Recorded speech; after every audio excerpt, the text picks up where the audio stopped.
Triangle ABC is similar to triangle DEF, where angle A corresponds to angle D and angle C corresponds to angle F. Angle C and F are right angles. If tan A equals 50/7, what is the value of tangent E? So again, if you have similar figures, all of their trig functions, sine, cosine, tangent, cosecant, secant, and cotangent are all the same.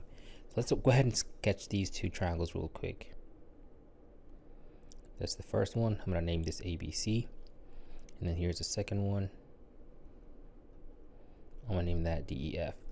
We were told that C and F are right angles. So this is C, this is F. This must be A, then B.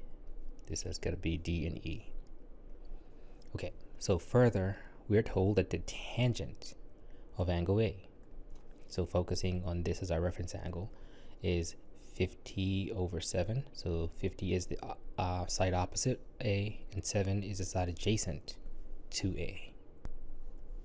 So let's go ahead and plug those in. This here would be 50. This would be 7.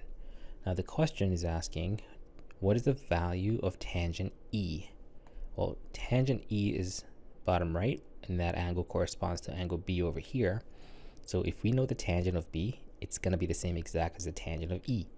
So let's go ahead and use tangent is opposite over adjacent again. So opposite from B is 7, adjacent is 50. So the answer is 7/50. Boom, shakalaka.